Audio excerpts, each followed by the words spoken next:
અરવલ્લી બચાવો હું બોલું એટલે તમારે પર્યાવરણ બચાવો બોલવાનું છે. અરવલ્લી બચાવો, પર્યાવરણ બચાવો, અરવલ્લી બચાવો, પર્યાવરણ બચાવો, અરવલ્લી બચાવો, પર્યાવરણ બચાવો. ધન્યવાદ. આજના આ કાર્યક્રમમાં મંચસ્થ મારી સાથે ઉપસ્થિત આમ આદમી પાર્ટીના યુવા નેતા અને વિદ્યાર્થીઓના નેતા એવા યુવરાજસિંહ જાડેજા, સાથે આપણા ઝોનના પ્રભારી એવા બિપિનભાઈ ગામિતી, સાથે મારી સાથે ઉપસ્થિત થયેલા નર્મદા જિલ્લાના આમ આદમી પાર્ટીના પ્રમુખ એવા નિરંજનભાઈ વસાવા, સાથે આપણા સાબરકાંઠા જિલ્લાના પ્રમુખ એવા હિતેન્દ્રસિંહ પરમાર, સાથે અરવલ્લી જિલ્લાના આમ આદમી પાર્ટીના પ્રમુખ એવા રાજેન્દ્રસિંહભાઈ, સાથે આપણા ઝોનના સહપ્રભારી તરીકેની જવાબદારી સંભાળતા મારા સાથી મિત્ર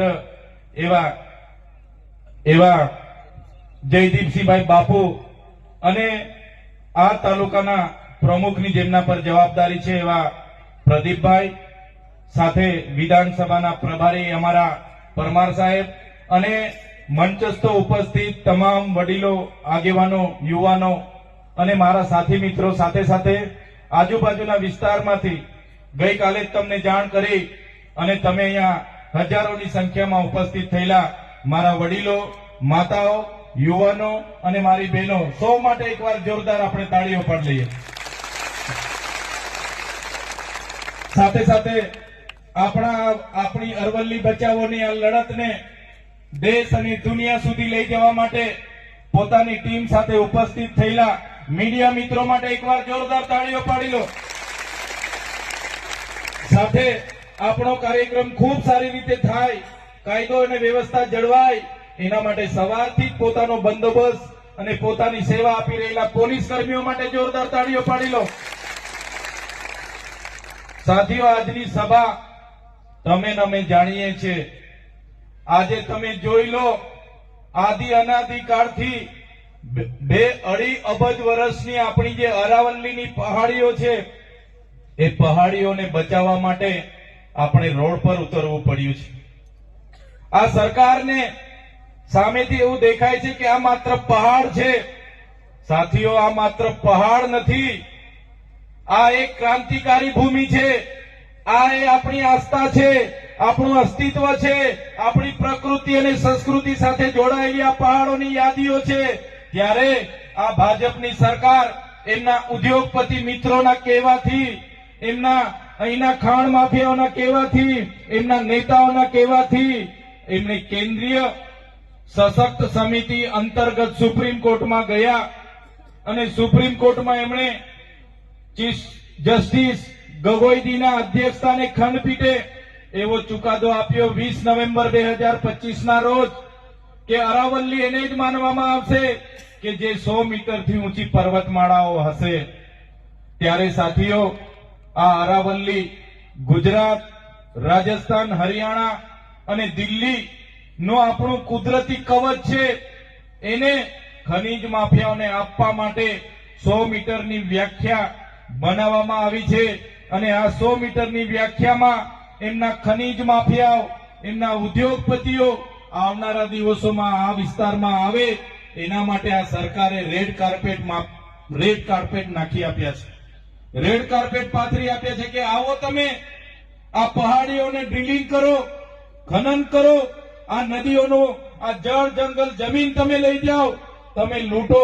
એના માટે સરકાર એમના ઉદ્યોગપતિઓને અહીંયા બોલાવવા માંગે છે. ત્યારે આ સરકારને અમે કહેવા માંગીએ છીએ, આ પહાડો એ તમારી સરકારે બનાવેલા પહાડો નથી. આ પહાડો હજારો વર્ષથી અહીંયા અડીખમ ઉભા પહાડો છે. આ જંગલો તમારા જંગલ ખાતાએ સાચવેલા જંગલો નથી. આદિ અનાદિ કાળથી અમારા પૂર્વજોએ સાચવેલા આ જંગલો છે. એ જંગલો અમે ક્યારે લૂંટવા નથી દેવાના. તમે જોઈ લો, વ્યાખ્યા એવી કરી કે 100 મીટર ઊંચો પર્વત હશે એને જ અરાવલ્લી માનવામાં આવશે. 500 મીટરના અંતરમાં જે પહાડીઓ છે, એ પહાડીઓને પણ અરાવલ્લીમાં સમાવેશ કરવામાં નહીં આવે અને એમને જંગલના નિયમોમાં લાગુ નહીં પડે, એમને સંરક્ષણ નહીં મળે. વિચાર કરો, આ જ ઉદ્યોગપતિઓની નજરો આપણા પહાડો પર આવેલી છે, આપણા પહાડો જંગલો પર પડેલી છે. ત્યારે સાથીઓ, આ પહાડોમાં માઇનિંગ થશે તો પર્યાવરણનો નાશ થશે, પ્રકૃતિનો નાશ થશે, પાણીનો નાશ થશે અને જે પણ હજારો જીવજંતુઓની પ્રજાતિઓ છે, પ્રાણીઓની પ્રજાતિ છે, વન્ય પ્રાણીઓની પ્રજાતિ છે, માનવ જાતિ માટે આવનારા દિવસોમાં અરવલ્લીની જે પણ અરવલ્લી પર અતિક્રમણ થવાના છે એ સમગ્ર માનવ જાતિ માટે ખૂબ મોટો આવનારા દિવસોમાં વિનાશકારી સાબિત થવાનો છે.